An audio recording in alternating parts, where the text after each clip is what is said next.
آج ہم بات کریں گے کچھ مشہور ٹرین ہائی جیکنگ کی۔ افغانستان جو ہے وہ لینڈ آف اپرچونٹی ہے فار را انڈین ایجنسی۔ دیورینا ٹرین ہائی جیکنگ جو کہ اٹلی 1980 میں پیش آیا۔ اوڈینسی ٹرین ہائی جیکنگ یہ ڈنمارک میں 1973 میں پیش آیا۔ ہالینڈ ٹرین ہائی جیکنگ جو 1975 میں پیش آیا۔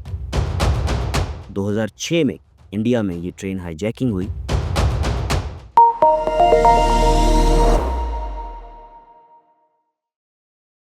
بسم اللہ الرحمن الرحیم، السلام علیکم، میں ہوں آپ کا ہوسٹ، آپ کا دوست ڈاکٹر سمر حمدانی۔ آج ہم بات کریں گے کچھ مشہور ٹرین ہائی جیکنگ کی، کیونکہ حالیہ دنوں میں پاکستان میں بہت ہی افسوسناک واقعہ پیش آیا جعفر ایکسپریس کا، جس میں ٹرین ہائی جیک کی گئی BLA کی جانب سے، جو کہ ایک ٹیررسٹ آرگنائزیشن ہے، اور انہوں نے ہاسٹیج بنایا 300 سے 400 افراد کو، اور اس کی جوابی کارروائی میں پاک فوج نے الحمدللہ بغیر کوئی بہت زیادہ جانی نقصان کے، دیکھیں جانی نقصان ہوا لیکن الحمدللہ اس طرح کولیٹرل ڈیمیج نہیں ہوا جیسے ہوتا ہے ہمیشہ جب بھی آپ ایسا آپریشن کرتے ہیں کسی بھی ٹیررسٹ آرگنائزیشن کے خلاف یا انتہا پسندوں کے خلاف، جو کہ ہاسٹیج کی سچویشن میں آپ کو زبردستی دھکیل دیتے ہیں اور ایسی جگہ لے جاتے ہیں جہاں پہ تھورلی جو پلان کیا ہوتا ہے وہ ان کے اکارڈنگ ہوتا ہے، ان کی جگہ ہوتی ہے، جیسے کہ بلوچستان کا علاقہ تھا۔ بلوچستان کا علاقہ بہت ہی مشکل علاقہ ہے، وہاں کے پہاڑ آسان نہیں ہیں، اور اس میں وہ ٹولوں کی شکل میں جب ہاسٹیجز کو لے جاتے ہیں تو وہ آپریشن پاک فوج کے لیے ایک انتہائی مشکل آپریشن تھا، لیکن الحمدللہ پاک فوج نے یہ پروف کیا ہے کہ وہ دنیا کی بیسٹ ملٹری پاور رکھتی ہے۔ خیر ناظرین، ہم چلتے ہیں ہمارے آج کے ٹاپک کی جانب۔ میں چاہ رہا تھا میں کچھ ٹرین ہائی جیکنگ کا ذکر کروں جو انسانی ہسٹری میں یا تاریخ میں بہت مشہور ہوں۔ سب سے پہلے اس ٹاپک میں ہم بات کریں گے جعفر ایکسپریس کا، کیونکہ ہم ذکر کر رہے تھے تو آغاز ادھر سے ہی کرتے ہیں۔ یہ بہت ہی حالیہ ٹرین ہائی جیکنگ ہے جس میں بلوچ لبریشن آرمی BLA جو کہ کالعدم تنظیم ہے، ایک ٹیررسٹ آرگنائزیشن ہے، نہ صرف پاکستان کی جانب سے بلکہ امریکہ، انگلینڈ اور یورپین یونین نے بھی اس کو کالعدم تنظیم قرار دیا ہے اور ٹیررسٹ تنظیم قرار دیا ہے، اور انتہا پسندوں کی لسٹ میں اس کو شامل کرتے ہیں۔ تو انہوں نے ہائی جیک کیا جعفر ایکسپریس کو، اور ان کا جو مقصد تھا وہ کیا تھا کہ بلوچستان کی آزادی، جو کہ ایک فیک پروپیگنڈا ہے اسپانسرڈ بائی ڈفرینٹ انٹیلیجنس جو کہ پاکستان کے خلاف ہیں، آپ بہتر سمجھتے ہیں، جیسے کہ افغانستان سے یہ آپریٹ ہو رہا تھا، اور یہ سارا آپریشن جو اس کے ہیڈ تھے وہ افغانستان میں تھے، اور ساتھ ہی ساتھ آپ کو پتہ ہے افغانستان جو ہے وہ لینڈ آف اپرچونٹی ہے فار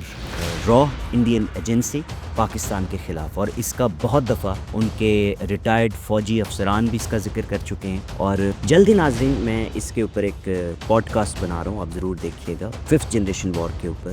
جس میں یہ میں بتاؤں گا کہ 5th جنریشن وار ہے کیا، اور موسٹ امپورٹنٹ کہ ڈیفینسو اوفینسو اور اوفینسو وارز کیا ہوتی ہیں، اور یہ اسٹریٹجی کس طرح ہوتی ہے، اور ایک ڈیفینسو اسٹریٹجی بھی ہے جو کہ 3 اسٹریٹجیز ہیں۔ تو یہ وار کس طرح آپریٹ کی جاتی ہے، اور کس طرح کوئی انٹیلیجنسز یا دوسرے جو ملک ہیں وہ دوسرے اپنے مخالف ملکوں کے خلاف ایک پروپیگنڈا یا وار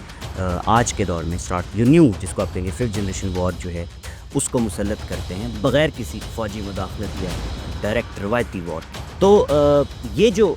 واقعہ پیش آیا جعفر ایکسپریس کا، یہ اسی کی ایک قسم تھی جس میں انہوں نے 5th جنریشن وار کو مد نظر رکھتے ہوئے BLA کو سپانسر کر کے پاکستان میں یہ سچویشن کریٹ کی، ٹرین ہائی جیکنگ کی۔ ناظرین، یرغمالیوں کی تعداد تقریباً 200 سے زائد مسافر تھے، کچھ فگر کہتا ہے کہ 400 سے 500 کے درمیان ہے، کچھ کہتا ہے کہ 200 سے 300 کے درمیان ہے، کیونکہ جو ریلوے پراپر ذرائع ہے وہ کہتا ہے 460 تھے، لیکن ریسنٹلی ہماری فوج نے اور ہمارے اداروں نے یہ بتایا ہے کہ کچھ ٹریول کر ہی نہیں رہے تھے مسافر، تو ایسا ہوتا ہے اوبویسلی، آپ بکنگ کراتے ہیں لیکن آپ نہیں پہنچ پاتے، تو اس لیے تعداد نسبتاً کم تھی۔ خیر، اگر میں بات کروں پاکستانی سیکیورٹی فورسز کی، تو 36 گھنٹوں کے اندر تمام یرغمالیوں کو رہا کرایا گیا اور 33 دہشت کو جہنم واصل کر دیا۔ اور اسی سلسلے میں ہم دوسری ٹرین ہائی جیکنگ کا ذکر کریں گے، یہ ہے دیورینا ٹرین ہائی جیکنگ، جو کہ اٹلی 1980 میں پیش آیا۔ دہشت کا مقصد کیا تھا؟ دہشت حکومت سے اپنے کچھ مطالبات منوانے تھے، اس کے لیے ٹرین کو ہائی جیک کیا گیا۔ یرغمالیوں کی تعداد 60 سے زائد مسافروں پر مشتمل تھی۔ رد عمل اٹلی کی سیکیورٹی فورسز نے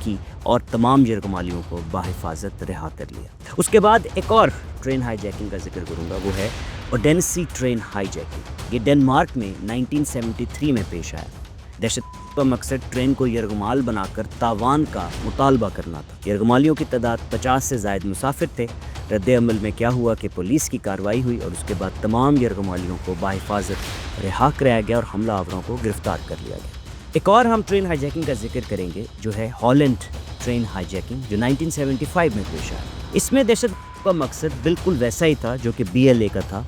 جو کہ علیحدگی پسند ایک تحریک ہے یا دہشت گرد تحریک ہے جو چاہتی ہے کہ انسٹیبلٹی ہو اور پاکستان کو توڑا جائے۔ اسی طرح یہ ایک دہشت تنظیم تھی جو مالوکان علیحدگی پسندوں کی تحریک تھی اور اس کی آزادی کے لیے وہ توجہ حاصل کرنے کے لیے ٹرین کو ہائی جیک کرنا چاہ رہے تھے اور انہیں ہائی جیک کیا۔ اس میں یرغمالیوں میں جو مسافر تھے وہ 10 سے زائد تھے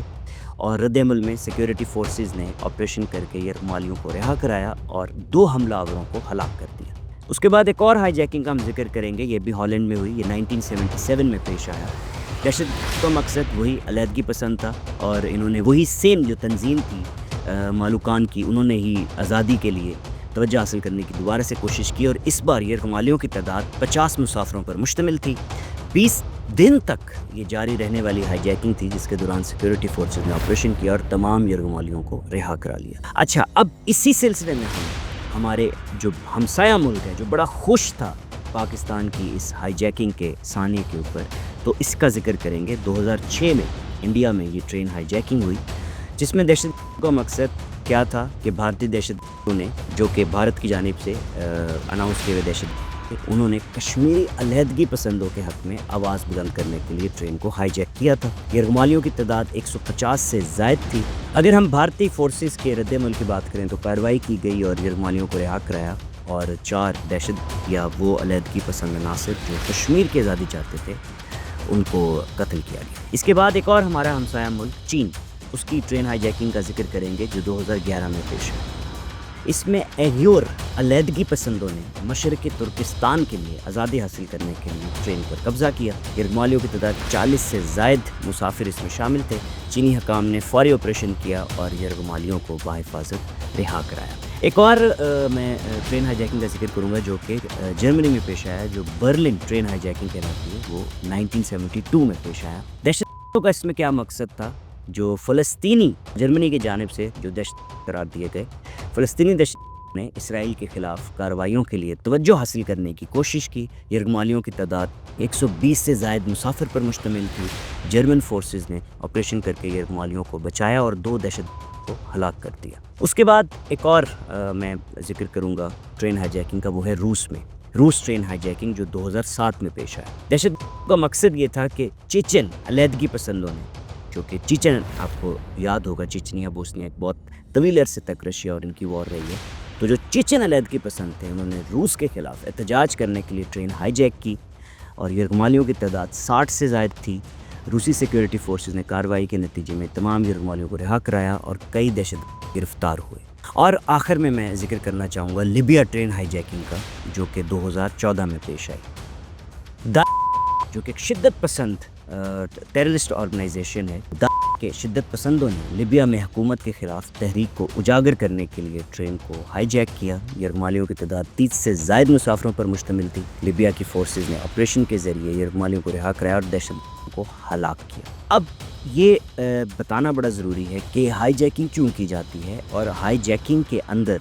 سب سے زیادہ جو ویکسٹ پوائنٹ ہوتا ہے کسی بھی حکومت کا یا کسی بھی آپ کہیں کنٹری کا، کہ وہ اس کو ڈیفینڈ کیوں نہیں کر پاتی یا اس کے لیے ایک پراپر حکمت عملی کیوں نہیں ترتیب ہوتی، اس کے اوپر تھوڑی سی بات کریں گے۔ اس میں اگر آپ دیکھیں تو ایسی سچویشن میں سب سے پہلے تو آتا ہے آپ کا سیکیورٹی کا اہتمام۔ وہ اس حد تک ہونا چاہیے کہ آپ کو جو جتنا بھی مسافر ہے اس کا ڈیٹا بہت اتھینٹک اور پراپر ہونا چاہیے تاکہ اندر سے کوئی ہائی جیکنگ کے لیے آواز نہ اٹھائے۔ اب ہم بات کرتے ہیں دوسری قسم کی ہائی جیکنگ جو کہ باہر سے ہوتی ہے، جیسے کہ جعفر ایکسپریس میں، جس میں اندر سے کوئی ملوث نہیں تھا، باہر سے لوگ آئے۔ اس میں پھر وہی بات ہے کہ ہمارے سیکیورٹی اداروں کو یہ بڑا میک شور کرنا ہوتا ہے کہ جب مسافر ٹریول کرتے ہیں، اسپیشلی ایسے اوکیزنس پہ، ایسے مواقع میں جہاں پر عید کی چھٹیاں ہیں یا کسی بھی فیسٹیول کی چھٹیاں ہیں، جہاں پر چانسز ہیں کہ لوگ زیادہ تعداد میں موو کریں گے، تو اس میں راستوں کی کلیئرنس بہت ضروری ہے، اور ٹرین کے اندر جو سیکیورٹی ہے اس کا بندوبست اس لیول کا ہونا چاہیے کہ جب تک بیک اپ آپ کا آتا ہے، ہائی جیکنگ اگر کہیں ہائی جیکنگ ہو جاتی ہے، فار ایگزامپل جیسے کہ جعفر ایکسپریس میں ہوئی، تو جو بیک اپ آیا وہ اس کو آنے میں ٹائم لگا کیونکہ وہ علاقہ ہی بڑا مشکل تھا۔ اب اس بیک اپ تک جو ایمونیشن یا جس کو میں کہوں گا کہ گولہ بارود یا سیکیورٹی فورسز جو آلریڈی جو سیکیورٹی پہ وہاں پہ ممار تھے لوگ ٹرین کے اندر، جو ان کے پاس اسلحہ تھا یا گولہ بارود تھا یا گولیاں تھیں، وہ اس لیول کی نہیں تھی یا اتنی تعداد میں نہیں تھیں کہ وہ کچھ دیر تک دہشت کا مقابلہ کر سکتے۔ تو آئینی شاہدین بتاتے ہیں 50 منٹ 1 گھنٹے تک انہوں نے ان کا مقابلہ کیا، اور وہ علاقہ اتنا مشکل تھا کہ وہاں پہ آپ اتنی جلدی جو ہے وہ آپریشن نہیں کر سکتے یا فورسز نہیں آ سکتی بچانے کے لیے۔ تو اس کے لیے آپ کو ایسے علاقوں کو پہلے ہی آپ نے اس کے اوپر انالیسس کرنا ہے، اس کے اوپر آپ نے پہلے ہی ریسرچ کرنی ہے کہ کہاں کہاں یہ پاسبلٹیز ہو سکتی ہیں، اسپیشلی اب جب ایک ایسا واقعہ ہو گیا ہے تو چانسز اور بھی ہوں گے، اور بھی جو ہے وہ دوسری قوتیں جو پاکستان کے خلاف ہیں وہ چاہیں گی کہ ہم کوئی اور بھی ایسی ایکٹیویٹی کریں جس میں زیادہ سے زیادہ لوگ انوالو ہوں یا ہاسٹیجز انوالو ہوں، سو دیٹ ہم دوسری فورس جو ہماری فورس ہے پاکستانی فورس اس کو نیچا دکھا سکیں۔ تو اس سچویشن میں ہمارے اداروں کو ذرا ایکٹیو ہونا ہوگا، ہر وہ ایریا، ہر وہ علاقہ جہاں پاسبل ہائی جیکنگ، یا صرف ٹرین ہائی جیکنگ کی میں بات نہیں کر رہا، اس میں پاسبل ہائی جیکنگ کسی بھی طرح مواصلاتی سسٹم میں ہو سکتی ہے، جہاز پہ ہو سکتی ہے، آپ کے بسز میں ہو سکتی ہے، آپ کی روڈ پہ، روڈ بلاکنگ میں بھی اگر عام لوگ مسافر ٹریول کر رہے ہیں تو آپ روڈ کو بلاک کر کے ان کو بھی آپ یرغمال بنا سکتے ہیں۔ ایسی بات نہیں ہے کہ صرف اور صرف آپ ٹرین یا جہاز میں ہی یہ ہائی جیکنگ کریں گے۔ تو اس میں جتنا بھی ہمارا جو پاکستان کی بات کروں یا میں کسی بھی ملک کی بات کروں، تو ہمارے سیکیورٹی اداروں کو یہ انالیسس کرنا ہوگا کہ کون سے راستے ایسے ہیں جو خطرناک ہیں یا جہاں پہ پاسبل ہائی جیکنگ ہو سکتی ہے۔ تیسرا اس میں ایلیمنٹ یہ ہے کہ آپ نے یہ سمجھنا ہے کہ بلوچستان لبریشن جو آرمی ہے یا ملیٹنٹ گروپ ہے، یہ جو کالعدم ٹیررسٹ آرگنائزیشن ہے، یہ ایران اور افغانستان میں بھی سر اٹھاتی ہے، لیکن چائنا، ایران یا افغانستان کے اوپر ہمیں اس کا رد عمل اس طرح نظر نہیں آتا جیسے پاکستان میں آتا ہے۔ تو اس کا مطلب یہ کہ کہیں نہ کہیں تو کچھ نہ کچھ گڑبڑ ہے، ہمیں اس پہ دھیان دینا ہوگا۔ دوسری چیز یہ کہ ریسنٹلی میں نے جو BLA کے کچھ پوائنٹس ان کے اوپر دیکھا کہ چاہتے کیا ہیں، تو وہ چائنا کے خلاف بہت بولتے ہیں کہ چائنا کو یہاں سے گوادر سے نکال دیں، ان کو جو ترقیاتی پروجیکٹس ہیں وہ نہ کرنے دیں۔ تو آپ مجھے بتائیں، یہ میں آپ سب سے سوال کرتا ہوں کہ چائنا کے ترقیاتی پروجیکٹ اگر رک جاتے ہیں تو کون سی ایسی قوتیں ہیں جن کو فائدہ ہوگا، اور اگر یہ پروجیکٹ چلتے ہیں تو کون سی ایسی قوتیں ہیں جن کو فائدہ ہوگا؟ تو اس دونوں سوالوں میں جواب اگر آپ پہلے سوال کا کریں کہ کون سی ایسی قوتیں ہیں جو نہیں چاہتی کہ یہ سی پیک یا پاکستان اور چائنا کے بیچ میں جو اکنامک ٹائرز ہیں، یا میں کہوں گا جو اکانومی کے لیے یا معاشیت کے لیے جو بہتر اقدامات کیے جا رہے ہیں، چائنا ہمارے سی یوز کرتا ہے فار بیٹر ایکسپورٹ، تو اس کے لیے جو مواصلاتی سسٹم ایک بنائے، تو کس کو فائدہ ہے؟ انڈیا آبویسلی نہیں چاہتا کہ چائنا اور پاکستان کے یہ جو تعاون ہے یہ آگے بڑھے۔ اسی طرح کچھ اور بھی قوتیں ہیں ویسٹ میں جو نہیں چاہتی کہ چائنا کو ایکسیس مل سکے سمندروں کا۔ آپ کو پتہ ہوگا نارتھ ساؤتھ کوریا کا ایشو اسی کے اوپر بیسڈ ہے کہ وہ نہیں چاہتے کہ چائنا ایکسیس کر سکے سب ایزی اور قریب سمندر کو، تو پاکستان بھی اسی لیے چائنا پاکستان کے وے کو یوز کرتا ہے، اس کو قریب ترین سمندر ملتا ہے تاکہ وہ ایکسپورٹ آسانی سے کر سکے، اور اس میں بہت سی قوتیں چاہتی ہیں کہ ایسا نہ ہو۔ تو یہ BLA ایجنڈا لے کے آتی ہے کہ جی، اور باقاعدہ تھریٹ کرتے ہیں ویڈیوز میں کہ ہم چائنیز کو مار دیں، چائنیز بھی نہیں۔ بھائی اگر آپ کا مسئلہ پاکستان گورنمنٹ کے ساتھ چل رہا ہے تو چائنا کا اس میں کیا رول ہے؟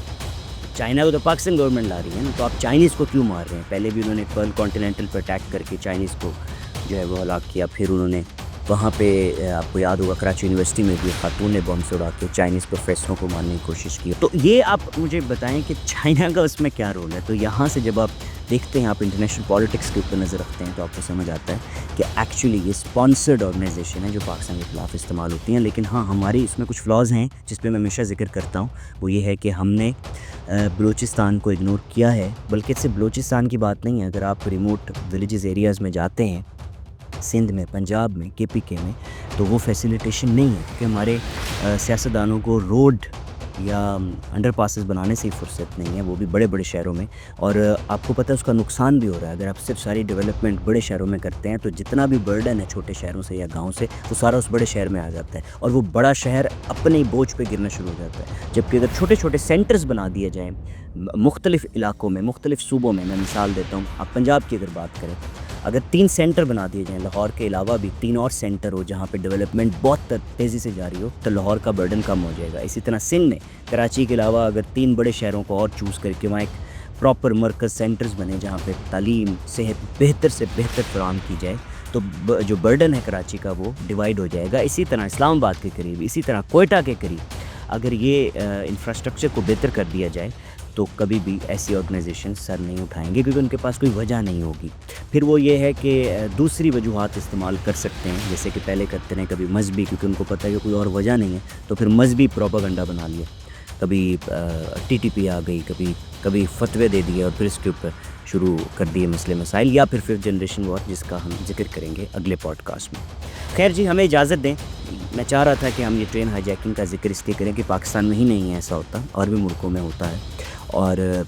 کیوں ہوتا ہے، کیسے ہوتا ہے، لیکن دکھ کی بات یہ ہے کہ باقی ملکوں میں جب یہ سب ہوا تو وہ بہت پہلے ہوا، جب اتنی نہ ٹیکنالوجی تھی نہ معاملات تھے۔ پاکستان میں یہ آج کے دور میں ہوا جب ٹیکنالوجی ہے، اور ہمارا یہ فلا تھا کہ ہماری ٹرین میں سیٹلائٹ فون ہی نہیں تھا، کیونکہ وہاں سگنل نہیں آتے تھے، جبکہ ٹیررسٹ آرگنائزیشن سیٹلائٹ فون سے افغانستان میں رابطے میں تھی۔ خیر جی، ہمیں اجازت دیں، اپنا خیال رکھیں، ہمارا پوڈ کاسٹ دیکھتے رہیں، کمنٹس کرتے رہیں، برا لگے اچھا لگے ضرور کمنٹ کریں، ہم چاہتے ہیں ہماری اصلاح ہو، اور ہمیں اجازت دیں، اپنا خیال رکھیے گا۔ آپ کا ہوسٹ، آپ کا دوست ڈاکٹر سمر حمدانی۔